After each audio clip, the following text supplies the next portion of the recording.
నమస్కారం. Welcome to I dream. ధర్మ మార్గం విత్ విజిత కార్యక్రమానికి స్వాగతం. ప్రస్తుతం మనతో పాటు ఉన్నారు ప్రముఖ ఆధ్యాత్మికవేత్త ప్రొఫెసర్ సత్యనారాయణ మూర్తి గారు. ఇప్పుడు వారితో మాట్లాడి మరిన్ని మంచి విషయాలు తెలుసుకుందాం. నమస్కారం అండి. నమస్కారం మా విజిత. గురూజీ, జ్యేష్ఠ మాసం ఇప్పుడు మనకు హ్మ్. ఆల్రెడీ కొనసాగుతున్నది. ఈ జ్యేష్ఠ మాసంలో వచ్చే అమావాస్య యొక్క ప్రత్యేకత ఏంటో తెలియజేయండి. మనకి మాసాలలో జ్యేష్ఠుడు అంటే పెద్దది అని అర్థం. హ్మ్. అన్ని నెలల్లోకెల్లా పెద్ద మాసము జ్యేష్ఠ మాసం. పెద్దది అంటే ఎలా అండి? మామూలుగా ప్రతి నెలలోనూ 30, 31 రోజులే గదా! యెస్. యెస్. ఆ! ఏ నెలలో వస్తున్నది? హ్మ్. జూన్ నుంచి జూన్ ఎండింగ్ వరకు జ్యేష్ఠ మాసం. అంటే అమావాస్య టు అమావాస్య వేసుకున్నప్పుడు. హ్మ్. క్యాప్రికాన్ అండ్ కేప్ ఆఫ్ ఇది మనం తీసుకున్నప్పుడు హ్మ్. This is the longest day month. అని మనం సైన్స్‌లో చదువుతాం. ఆ! ఆ! సోషల్ స్టడీస్‌లో. అంటే ఇక నుంచి నైట్ టైమ్ ఎక్కువ డ్యూరేషన్ ఎక్కువ ఉంటుంది. డే టైమ్ తక్కువ ఉంటుంది. సో, అవును. ద లెంగ్త్ డేస్ చూసుకున్నప్పుడు దిస్ ఇస్ ద లెంగ్త్ జ్యేష్ఠ అమావాస్య రోజున ఎప్పుడు కూడా ఆ డ్యూరేషన్ ఎక్కువ ఉంటుందన్నమాట. ఓకే. ఓకే. సో, అది సైంటిఫిక్‌గా. హ్మ్. ఇక శాస్త్రం దగ్గరికొచ్చేద్దాం. క్షీరసాగర మథనం జరిగింది దేవతలు, రాక్షసులు. అవును. చేసినప్పుడు ఊరికనే లక్ష్మీదేవి వచ్చేయలే ఫస్టు. హ్మ్. అన్నీ వచ్చేసినాయి. కల్పవృక్షం వచ్చింది, కామధేను వచ్చింది, ఇంద్రుడు తీసేసుకున్నాడు ఐరావతాన్ని. వీళ్ళేమో దేవలోకానికి వెళ్ళిపోయారు అందరూ కూడా. ఆ లక్ష్మీదేవి వచ్చినప్పుడు అంతకుముందు హాలాహలం వచ్చింది. హ్మ్. మరి దాన్ని అన్నీ తీసుకోవాలా? నో అంటే కుదరదు. శివుడు తీసుకున్నాడు. జ్యేష్ఠాదేవి వచ్చింది. హ్మ్. జ్యేష్ఠాదేవి, లక్ష్మీదేవి ఇద్దరు ఒకసారి వస్తారు. లక్ష్మీదేవి యొక్క అక్క పేరు జ్యేష్ఠాదేవి. జ్యేష్ఠాదేవి. ఆమె దరిద్ర దేవత అని, హ్మ్. శనీశ్వరుడి భార్య జ్యేష్ఠాదేవని, శనీశ్వరుడి భార్య మందాదేవని, హ్మ్. ఇలా రకరకాల పేర్లతో మనం పిలుస్తాం. అప్పుడు వీళ్ళు ఏం చేశారు, నేను పెళ్లి చేసుకుంటాను అని చెప్పి మహాలక్ష్మీదేవి ఎవరిని చేసుకుంటే వాళ్ళని చేసుకోమని అంత లైన్‌లో నుంచుంటారు స్వయంవరంలాగా.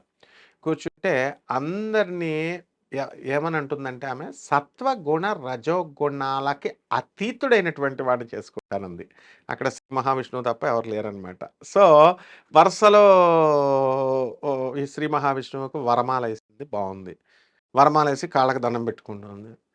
కాళ్ళకి దండం పెట్టుకోవడమే మ్యారేజ్ అనమాట ఆ కాలంలో. హుహు. అందువల్ల ఆవిడ కంటే ముందు ఆమె నీడే జ్యేష్ఠాదేవి. ఆమె అక్క. ఆమె ఫస్ట్ పెట్టేసుకుంది. పెట్టేసుకోగానే నేను చేసుకున్నాను విష్ణుమూర్తిని. నేను భార్యని అంటుంది జ్యేష్ఠాదేవి. సరే అయితే అని చెప్పి లక్ష్మీదేవి ఓకే అంటుంది. ఇద్దరు భార్యలే. శ్రీ మహావిష్ణువు యొక్క భార్యలే దరిద్ర దేవత, మహాలక్ష్మి తల్లి. ఆదిలక్ష్మి, జ్యేష్ఠాలక్ష్మి అంటాం. ఇది జరిగిన రోజు జ్యేష్ఠ అమావాస్య రోజు. అది మీరు అడిగినటువంటి ఇంపార్టెన్స్ ఆఫ్ ద డే ఈ రోజు. ఓకే. అయితే ఈ మరి నేనెక్కడుండాలి అని అడుగుతుంది జ్యేష్ఠాదేవి. ఆయనేం చెప్తాడంటే, ఎవరైతే భార్యాభర్తలు కొట్టుకు చస్తున్నారో అక్కడికి వెళ్ళిపో. కాళ్ళు ఊపుతా ఉంటారు పడుకొని మంచం పైన. అక్కడికి వెళ్ళి నీ ప్లేస్. అలా కొన్ని ఇండికేషన్స్ ఇచ్చారు. శుభ్రత లేని చోట నిత్యము దీపం అందుకని పెట్టాలి మనం దేవుడికి. మనం ఏదో దేవుడికి ఫేవర్ చేస్తున్నందుకు కాదు. ఒక్క రోజైనా సరే దీపం పెట్టకపోతే జ్యేష్ఠాదేవికి ఎంట్రీకి ఎలిజిబిలిటీ టికెట్ ఇచ్చినట్టనమాట. పాస్‌పోర్ట్ వచ్చేస్తుంది ఆమెకి. సో, ఎక్కడైతే దీపారాధన జరగకుండా కొన్ని రోజుల నుంచి పాడుబడిన ఇల్లులా ఉంటుందో, తుడవని ఇల్లుంటుందో, సూర్యోదయం తర్వాత మొహం బ్రషింగ్ చేస్తారు. స్నానాలు అన్నీ కూడా లేట్‌గా చేస్తారు. ఇవన్నీ రూల్స్ కొన్ని చెప్పాడు. హ్మ్. చెప్పిన తర్వాత దేర్ యూ గో అన్నాడు. అని అనగానే ఆమె తిరిగి అంతా గూడా మంచి మోస్ట్ డిసిప్లిన్డ్‌గా ఉన్నారు అంతా గూడా. విజితా మేడం శిష్యుల్లాగా టోటల్ డిసిప్లిన్‌గా ఉండేసరికి ఎక్కడికెళ్ళాలో అర్థం కాల. స్వామి అందరూ చాలా డిసిప్లిన్డ్‌గా ఉన్నారు. ట్రైనింగ్‌లో పెట్టేసారు ఆర్డర్‌లో. ఎలా అంటే పాతాళ లోకంకెళ్ళి తపస్సు చేసుకో అంటాడాయన. అప్పుడు పాతాళ లోకానికెళ్ళి జ్యేష్ఠాదేవి తపస్సు చేస్తా ఉంటది. ఇక్కడ మహాలక్ష్మి తల్లి వైకుంఠానికి తీసుకెళ్ళాడు. ఇక్కడ ఏమిటంటే మహాలక్ష్మి ఉన్న చోట జ్యేష్ఠాదేవి ఉండదు. అవును. కాంట్రడిక్షన్ అది. ధనం ఉన్న చోట దరిద్రం ఉండదు. దరిద్రం ఉన్న చోట ధనం ఉండదు. హ్మ్. చాలా మందికి తెలియనటువంటి తత్వం ఏమిటంటే దరిద్ర దేవతని తలుచుకోకూడదు అనుకుంటారు. హ్మ్. తలిస్తేనే ఏదో పట్టేసుకుంటున్నాడు. వీడు చేసేవన్నీ దరిద్రపు పనులు. మళ్ళీ ఆవిడని అంటారనమాట. సో, ఈ ఈ శనీశ్వరుడిని భార్య కదా ఆయన. కర్మకారకుడు, కర్మ ఫలదాత ఆయన. ఇప్పుడు ఇక్కడ విష్ణుమూర్తి భార్య అయింది గదా! మళ్ళీ హ్మ్. శనీశ్వరుడి భార్య ఎలా అదే అయింది? చెప్తాను. శనీశ్వరుడు ఎవరో కాదు. హ్మ్. సాక్షాత్తు శ్రీ మహావిష్ణువే. సాక్షాత్తు శివుడి యొక్క అంశతో శనీశ్వరుడు. శివుడు, విష్ణువు ఒకటే అని చెప్పాను కదా! శివస్య హృదయం విష్ణుః, విష్ణోస్య హృదయం శివః. శివాయ విష్ణు రూపాయ విష్ణువే చివరూపుడు. కాబట్టి ఈ తత్వం అర్థం అవ్వడానికి మెటాఫిజిక్స్ అందుకనే తత్వం పట్టుకోమన్నారు. మామూలుగా ఫోటోలు కాదు. ధ్యాన శ్లోకాలను బట్టి మనం ఫోటోలు రెడీ చేసాం. కాబట్టి సాక్షాత్తు డిసిప్లిన్డ్‌గా చెప్పినప్పుడు వింటే జనమంతా వింటే ఆయన విష్ణుమూర్తి, మహాలక్ష్మి అంటాం. డిసిప్లిన్‌గా ఉండకుండా తండ్రిని ఎదిరిస్తూ ఎవడిష్టం వచ్చినట్టు వాడు చేసేసుకుంటే అప్పుడు మహావిష్ణువు శనీశ్వరుడైపోతాడు. హ్మ్. ఆమేమో మహాలక్ష్మి జ్యేష్ఠదేవి జ్యేష్ఠాదేవి అయిపోతుంది. అయిపోతుంది. అంటే వాళ్ళు చెబుతారు. నీట్‌గా ఉండు, చక్కగా చేసుకో, దరిద్రపు ఆలోచనలొద్దు, క్రూరమైన ఆలోచనలొద్దు, ఈర్ష్య, అసూయ, రాగద్వేషాలకి అతీతమైనటువంటిది మహాలక్ష్మి తత్వం. సో, ఈ విధంగా ఎవరైతే దరిద్ర దేవతని ఆ రోజు పూజ చేస్తామో, హ్మ్. ఈ జ్యేష్ఠ అమావాస్య రోజున ఆ తల్లి మనల్ని వదిలేసి వెళ్ళిపోతుందనమాట.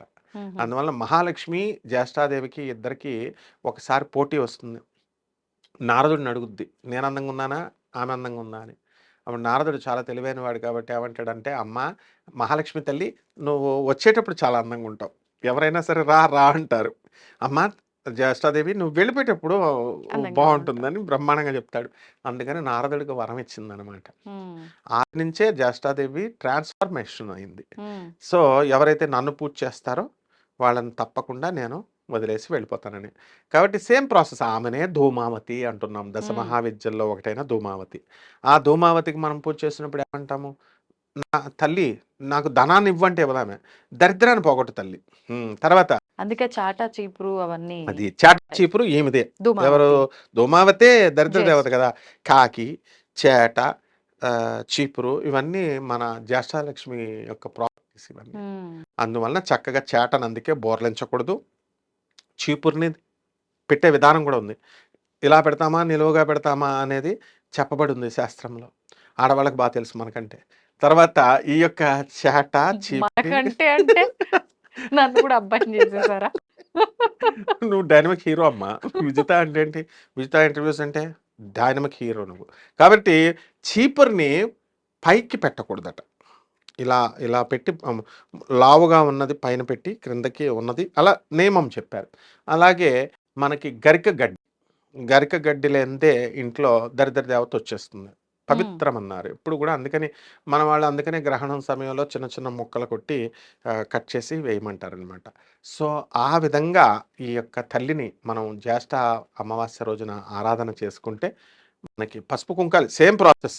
వెళ్ళిపోతే ఆదిలక్ష్మి ఓం జ్యేష్ఠాలక్ష్మ్యై నమః అంతే పూజ. చేస్తే అదే నామంతో మనం చేస్తే ఆ తల్లి జగన్మాత యొక్క కరుణ కటాక్షాలతో హ్మ్. మనిషి బ్రహ్మాండంగా అవుతాడు. తర్వాత ఇంకొకటున్నాయి. హ్మ్. ఈజీ వే ఫర్ కలియుగంలో ఈజీ వే కూడా చెప్పబడింది జ్యేష్ఠాదేవికి. అంటే ఇవన్నీ నేను చేయలేనండి. షార్ట్‌కట్స్ లఘువులు చెప్పండి అని అడుగుతారు కదా! శుభ్రంగా మొహం కడుక్కోక్కర్లేదు. ఆ ఎన్ని రోజున? రోజులు. మరి ఇప్పుడు అయ్యప్ప స్వామి దీక్షొచ్చింది కదా! 41 డేస్ హ్మ్. అలా దరిద్ర దేవత దీక్ష 3 డేస్, 5 డేస్, 7 డేస్, 11 డేస్ ఏదైనా సరే దీక్ష ఉంది. ఇది చక్కగా పురాణాల్లో వర్ణించబడి ఉన్నది. అది కూడా మనం వాళ్ళు ఎవరైతే ఉన్నారో అంటే 2 పద్ధతులుంటాయి. హ్మ్. రామకృష్ణ పరమహంస చెప్తాడనమాట. ఆయన ఏమంటాడు డైరెక్ట్ ఇది ఒక యాపిల్ పండు. ఇటువైపేమో పరమాత్మ మగవాడు. ఇదంతా మాయ హాఫ్ పార్ట్. ఈ మాయని తొలగించే శక్తి మనకు లేదు. అవును. పరమేశ్వరుడు దొరకాలంటే ఈ మాయ తనంతకు తాను వెళ్ళాల. అందుకని దేవుడు శివుడి యొక్క తత్వం ఏంటంటే మాయను తొలగించడాయన. ఆయన నిరంజనుడు అని ఒక పేరుంది ఆయనకి. అంటే మంచివాళ్ళకి, చెడ్డవాళ్ళు ఎవరు చేసుకున్నా మరి నీ కర్మరా నాయన అంటాడు తప్ప ఆయన చేయడు.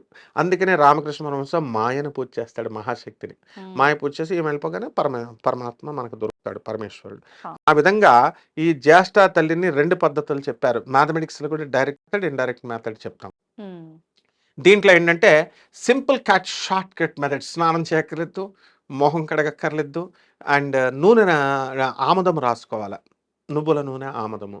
ఇలా వాళ్ళు 3 డేస్ లేదా 5 డేస్ అలా కానీ ఎవరింటికి వెళ్ళకూడదు. అలా ఎవరింటికి ఉన్నంత ఆ! సేపు దీక్ష. మరి వెళితే వాళ్ళకి పట్టుకుంటుంది. అందువలన వాళ్ళ ఇంటికి వెళ్ళి వాళ్ళని పలకరించకూడదు. మామూలుగా మౌనంగా ఉండాల. అంటే మనని వదిలి వాళ్ళని పట్టుకుంటుందా? మనల్ని వాళ్ళతో పలకరిస్తే జ్యేష్ఠాదేవి ఆవహిస్తుంది కదా మనల్ని. వాళ్ళని పట్టుకుంటుంది. అందుకని ఎవరింటికి వెళ్ళకుండా ఇంట్లోనే కూర్చొని చక్కగా ఈ బద్ధకస్తులకు బాగా ఉపయోగపడుతుంది ఇది. అందువల్లనే ఈ యొక్క జ్యేష్ఠ లక్ష్మీది గుప్త నవరాత్రులాగే ఈ అమ్మవారు కూడా చాలా పరమ పవిత్రమైనటువంటి దేవత. ఇక్కడ చాలా మంది తెలియక పాపం ఉమ్, యముడినేమో చెడ్డదేవుడు, దక్షిణం వైపు దండం పెడితే చచ్చిపోతావు అని పుకారు లేపుతారు. శనీశ్వరుడేమో నిన్ను పట్టేసుకుంటాడు, ఆయన్ని బట్టలు అన్నీ వదిలేలా కాళ్ళు కడిగేసుకోవాలని నెగిటివ్ వైబ్రేషన్స్ వచ్చేస్తాయంటారు. ఈ ఈమె పరమేశ్వరి అయినటువంటి జ్యేష్ఠాదేవిని పట్టుకొని వాళ్ళు మంగళాలను చేస్తుంది. అంటే తన భక్తుడు పాపం కష్టాల్లో ఉన్నాడు అని వదిలేసేస్తుంది. దీనికి ఎగ్జాంపుల్ గరుత్మంతుడు. గరుత్మంతుడే గరుడ పురాణం చదువుకోవచ్చు. విష్ణు పురాణంలో కూడా నేను చెప్పినవన్నీ ఉన్నాయి. గరుత్మంతుడు పూజ చేస్తుంటే జగన్మాత నువ్వు మా విష్ణుమూర్తి భార్యవి నువ్వు అని వెళ్తే వీడేమిటి మూర్ఖుడిలా ఉన్నాడు, బుద్ధిహీనుడిలాగా ఉన్నాడు, నన్ను చేస్తున్నావేమిటి నువ్వు, నన్ను చేస్తే నేను నిన్ను పట్టుకుంటాను రా అని బెదిరిస్తుంది ఆమె. గరుడ పురాణంలో మా విష్ణు పురాణంలో చదువుకోవచ్చు అంత గరుత్మంతుడికి. అప్పుడు ఆయన ఏం చేస్తాడు తెలుసా, లేదమ్మా నువ్వు పెద్దమ్మవి, పెద్ద అమ్మ, జ్యేష్ఠ అమ్మ, అందుకనమాట ఆమె చేస్తే నాయనా అని చక్కగా ఆయన కరుణించి సాక్షాత్తు శ్రీ మహావిష్ణువుకి వాహనంగా ఇచ్చిందే జ్యేష్ఠాదేవి వరం. ఆమె వరం వల్లనే ఈ రోజున శ్రీ మహావిష్ణువుకి గరుడు గరుత్మంతుడయ్యాడు. ఇది విష్ణు పురాణంలో క్లియర్గా చెప్పబడి ఉంది. కాబట్టి చక్కగా మామూలు టైప్లో పూజలు చేసుకుంటే కుంకుమార్చన ఇవన్నీ కూడా చేసుకోవచ్చు. లేదండి మేము మామూలుగా దీక్షలాగా చేస్తామంటే ఇంకా ది బెస్ట్ అనమాట వీళ్ళు. అండ్ ఇంకోటి, మా రోజుకి 3 సార్లే తింటారు కదా. అసలు బ్రహ్మదేవుడు సృష్టించిన తర్వాత ఏం చెప్పాడంటే డప్పు వేయమన్నాడు దండరాసి. ఎందుకని? ఏమని, జీవుల్లారా మనుషుల్లారా 3 పూట్ల స్నానం చేయండి, ఒక పూట తినండి అని డప్పు వేయమంటే వీడు మధ్యలో మర్చిపోయి 3 పూట్ల తినండి, ఒక పూటే స్నానం చేయండి అని డప్పు వేశాడు వీడు. ఎక్కడుంది ఇది? అరే పురాణాలు ప్రతిదీ రెఫరెన్స్, వితౌట్ రెఫరెన్స్ నో పురాణాల్లో లేనిదే. అయితే అప్పటి నుంచి మానవుడు మనువు దగ్గర నుంచి దక్ష ప్రజాపతి దగ్గర నుంచి వచ్చినాయి. అందువలన అప్పటి నుంచి మానవుడికి ఈ యొక్క 3 పూటల తిండి. పూటలా తింటున్నాడు. ఈ జ్యేష్ఠాదేవి విధానం కూడా చెప్పాడు 5 సార్ల కంటే ఎక్కువ సార్లు తినాలి, అంటే మోర్ ఈటింగ్. అంటే ఇంకే పని వద్దు, తినడం చేయకూడదు. పడుకోవడం. తినడం పడుకోవడం అందుకే అసలే దరిద్రం పట్టింది ఆ వీడికి. అంటారు. అది జ్యేష్ఠాదేవిని ప్లీజ్ చేసేది. అందుకనే దరిద్రుడి ఆకలి ఎక్కువ అంటారు. ఇప్పుడు మనం చూడండి జాగ్రత్తగా, డబ్బు బాగా ఉన్నటువంటి వాళ్ళు, డబ్బు బాగా కావాలన్నట్టు స్ప్రౌట్స్, దాని పేరేంటి పల్సెస్, ఇంకోటి ఏంటి కొత్తగా వచ్చినవి మిల్లెట్సా? మిల్లెట్స్, ఇలాంటి స్మూత్ తక్కువ ఫుడ్ తింటారు. వీడేమో కొండలు తింటాడు. అందువలన పాపం భీమసేనుడికి అందుకే కొండలు తిన్నాడు కాబట్టి భీమసేనుడు చాలా కష్టాలు పడ్డాడనమాట. ఆ తర్వాత చక్కగా ఆయన తిండి తగ్గించాడు. అందుకనే నిర్జల ఏకాదశి భీముడు కోసం వచ్చింది. అంటే టోటల్ తిండే మానేసి ప్రతి ఏకాదశి తినేవాడు మొత్తం మానేసి ఒక్క నిర్జల ఏకాదశి రోజున ఉపవాసం ఉండి మిగతా రోజులు శుభ్రంగా తినేసేవాడు. కాబట్టి శుభ్రంగా తినేయచ్చు, పడుకోవచ్చు. ఇదే దరిద్ర దేవత ఆ జగన్మాత అయినటువంటి జ్యేష్ఠాదేవి ఆరాధనమ్మ. మొత్తానికి ఒక కొత్త ఆరాధన గురించి తెలియజేశారు ఇవాళ. వరాహి ప్రత్యంగనాన్ని ట్రెండింగ్ తెచ్చారు అందరూ. జ్యేష్ఠాదేవి ఉన్నతి తీసుకురావట్లేదు అందరూ మూర్తి కూడా. గారు ఇప్పుడు జ్యేష్ఠాదేవి దీక్షలు తీసుకొస్తున్నారా? పురాణమే ఉంది అందులో. ధన్యవాదాలండి. ధన్యవాదాలమ్మా.